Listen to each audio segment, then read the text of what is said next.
What's up, y'all? This is JT. This is the rigid Octane jigsaw with variable speed and this line start functionality. But everyone was complaining on, I guess, the first release of the saw. It was different. There was a hole in this part right here. You still have screws to remove the dust cover, whatever this is, whatever they call it.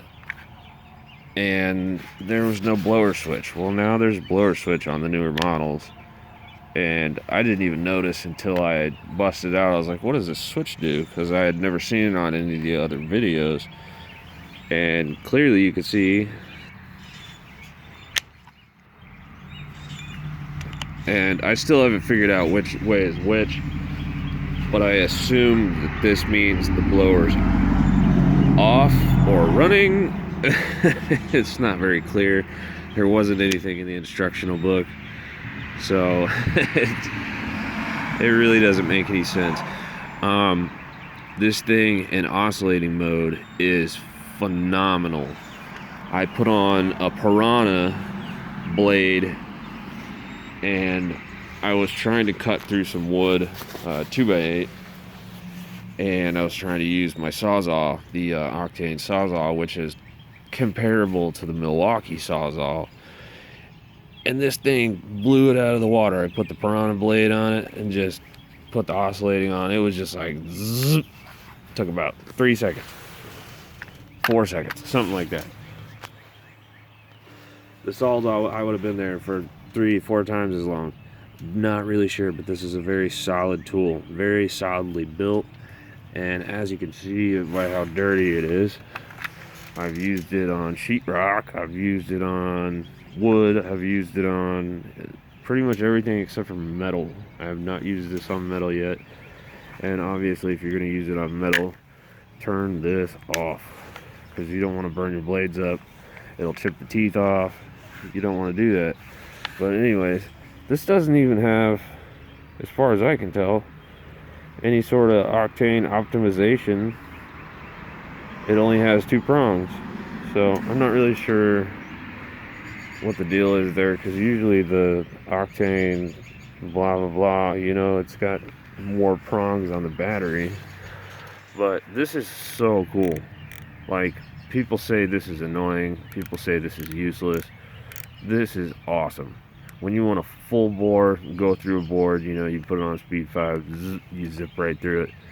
But if you want a more controlled cut, say you're cutting circles for speaker boxes, or, you know, something that I would have built back in the day when I was younger, I would have built a lot of speaker boxes. Cutting out those holes, it was kind of a hard thing to do, because it was just off, on, off, on. There was no variable speed trigger on the saw that I was using at the time, and there was no speed control. But with all this said and done, it's got the blower switch like the Milwaukee. I'm sure they added that later on after they had some complaints. That's why you never become an early adopter when it comes to tools, because all the flaws haven't been fully taken care of yet. And as you can see, I haven't had this very long, less than a month, maybe a month, and it's already been through the ringer. So the blade change is quite easy. I do have a little bit of sheetrock dust in there, so it kind of gets stuck a little bit, so that needs to be cleaned up. And on this model versus, I think, the one that first came out, there's actually detents in the plate. So in order to slide it, you have to actually slide it backwards, otherwise it doesn't move. There's detents. There's detents at 45, and it stays pretty solid. So you slide it forward, and then you slide it back, and then you lock it in. So I don't know if the early edition had that feature, but there's quite a bit of features on this model that the first Octane model didn't have, apparently, or maybe they got them pre-production. So a lot of people, they get these tools for free, pre-production tools for free, so that they can test them out and do reviews. And I'm not one of those people. I just bought it because it's up to the Milwaukee. It's pretty much the Milwaukee, except it actually has more features. And it does have a lock on, which I haven't used yet, but I could see in places like where it's hard to pull a trigger, if you're in a position that, you know, you're doing a weird cut and it's hard to pull the trigger, you just pull the trigger and push that button in. That'll make it a lot easier. I have not used the line start for any sort of a reason, because like I said, I haven't been doing precision work. I've been doing a lot of demo. So I just crank it up to 5 and I just do that.